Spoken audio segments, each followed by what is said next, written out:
teman-teman, selamat datang di Belajar Biologi. Apa kabar teman-teman semuanya? Semoga kalian selalu sehat dan semangat terus ya.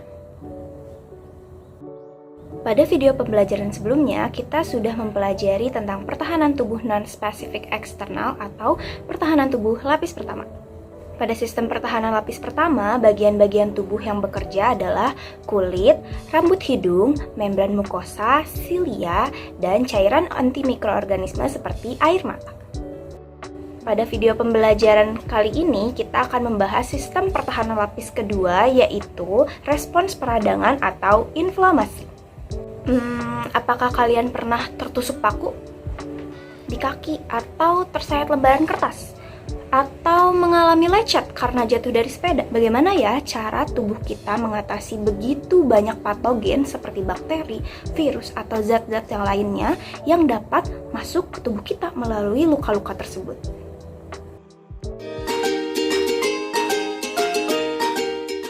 Saat mengalami luka, biasanya kita merasakan kemerahan, nyeri, panas, bengkak, atau bahkan bernanah pada area sekitar luka tersebut.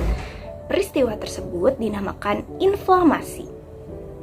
Inflamasi merupakan reaksi lokal yang diakibatkan kerusakan jaringan yang dapat menginisiasi serangkaian proses untuk perbaikan jaringan itu sendiri. Inflamasi mencegah infeksi menyebar ke jaringan lain serta mempercepat proses penyembuhan.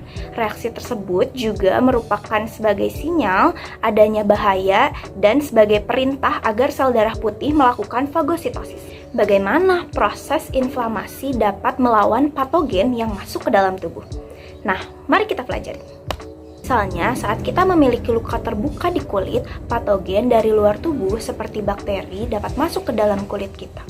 Adanya patogen yang masuk ke dalam jaringan yang rusak merangsang mast sel atau sel tiang untuk mengeluarkan zat kimia bernama histamin. Histamin memicu vasodilatasi atau pelebaran pembuluh darah di area tersebut sehingga jumlah darah di area tersebut akan meningkat. Peristiwa tersebutlah yang menyebabkan mengapa pada area yang cedera atau terluka itu tampak berwarna kemerahan dan terasa panas. Histamin juga memicu peningkatan permeabilitas pembuluh darah, yang berarti pori kapiler tersebut akan melebar dan sel darah dapat masuk ke dalam jaringan yang terluka. Plasma darah yang masuk ke dalam jaringan menyebabkan bengkak pada area kulit yang terinfeksi. Bengkaknya area tersebut kemudian menyebabkan penekanan reseptor rasa sakit yang ada di sekitar jaringan yang terluka, sehingga kita merasakan rasa sakit pada area tersebut. Selain plasma darah, sel darah putih seperti neutrofil dan monosit juga akan masuk ke dalam jaringan dan melakukan fungsinya untuk melawan patogen. Adanya patogen akan mengaktifkan protein komplement yang memicu kemotoksis sel, yaitu pergerakan organisme sebagai respons terhadap stimulus kimia. Ini menyebabkan makrofag dan neutrofil akan bergerak menuju protein komplement dan mulai melakukan proses fagositosis terhadap patogen yang menginfeksi jaringan. Setelah menelan banyak mikroorganisme, neutrofil dan makrofag akan terurai oleh enzim dan akan menjalankan apoptosis atau kematian sel yang terprogram.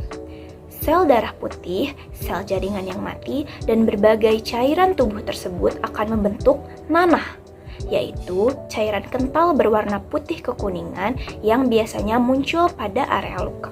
Selain melakukan fagositosis, makrofag juga akan memproduksi sitokin yang berfungsi untuk memberikan sinyal kepada neutrofil dan makrofag lainnya untuk datang ke area infeksi. Sitokin ini juga akan masuk ke dalam pembuluh darah dan terbawa menuju hipotalamus di otak. Setelah masuk pada hipotalamus, maka hipotalamus akan meningkatkan suhu tubuh, yang mana dapat meningkatkan metabolisme tubuh sehingga dapat mempercepat penyembuhan. Meningkatnya suhu tubuh tersebut sering kita sebut sebagai demam. Maka dari itu, apabila kita memiliki luka kemudian tidak diobati dengan baik, akan mengalami demam. Setelah sel-sel patogen pada area yang terinfeksi habis atau mati, maka kulit akan segera melakukan regenerasi jaringan atau proses penyembuhan. Setelah semua proses tersebut, area yang terluka akan kembali utuh seperti sebelumnya. Begitulah proses inflamasi dapat terjadi. Terlihat sederhana dari luar, namun ternyata cukup kompleks, bukan? Bagaimana menurut kalian? Bukankah tubuh kita hebat? Untuk lebih memahami proses inflamasi yang terjadi dalam tubuh kita, yuk kita lihat video ilustrasi berikut ini.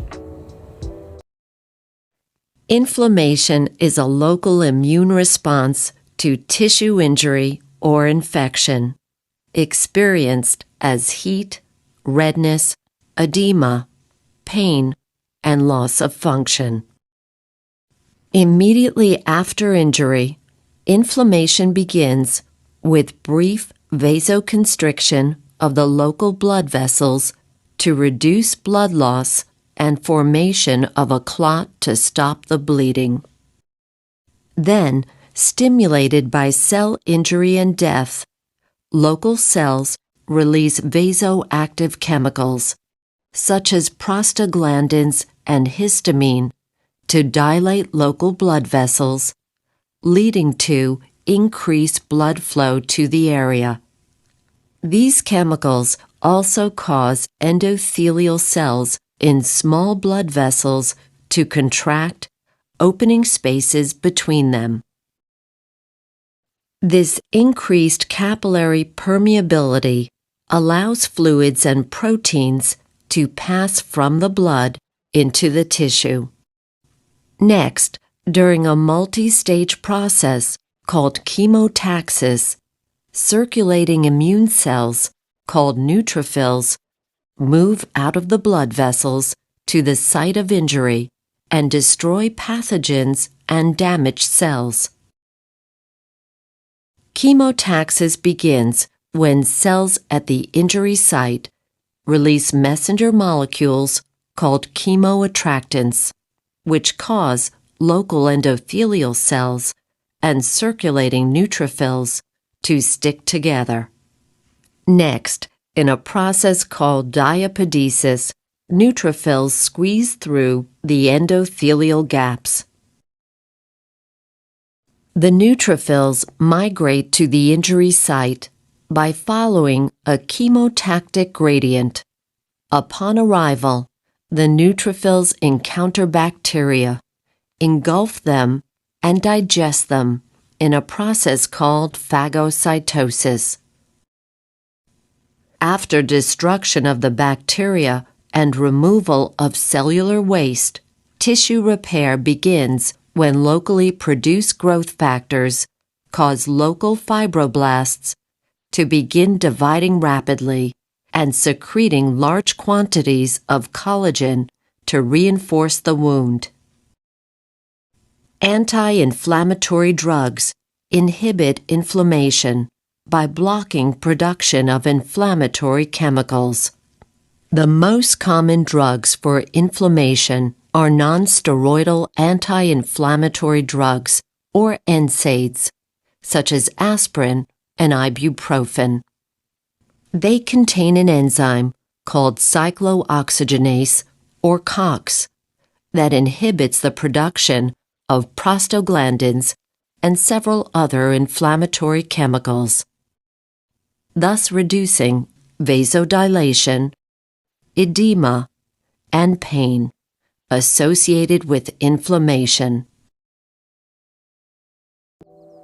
Agar teman-teman semakin paham, ayo kita coba kerjakan latihan soal berikut. Pada soal berikut, kalian diminta untuk menyebutkan tahapan inflamasi yang secara langsung menyebabkan area cedera menjadi tampak kemerahan, nyeri, berdenyut, dan panas. Yuk kita bahas. Tahapan inflamasi yang secara langsung menyebabkan area cedera menjadi tampak kemerahan, nyeri, berdenyut, dan panas adalah tahapan nomor 2, yaitu pelebaran pembuluh darah atau vasodilatasi, dan nomor 3, peningkatan aliran dan volume darah. Seperti yang telah dijelaskan sebelumnya, bahwa ketika pembuluh darah di sekitar area cedera melebar, maka aliran dan volume darah juga akan meningkat, yang mana menyebabkan area luka tersebut menjadi terlihat kemerahan. Aliran darah yang meningkat juga menyebabkan area luka terasa nyeri dan panas. Maka dari itu, jawabannya adalah C, 2 dan 3. Sedangkan pilihan nomor 1, pelepasan histamin oleh sel tiang, dan nomor 4, regenerasi jaringan yang rusak, tidak secara langsung menyebabkan area cedera menjadi tampak kemerahan, nyeri berdenut, dan panas. Sekian video pembelajaran kali ini. Bila ada pertanyaan, silahkan tanyakan di kolom komentar di bawah. Terima kasih dan sampai jumpa.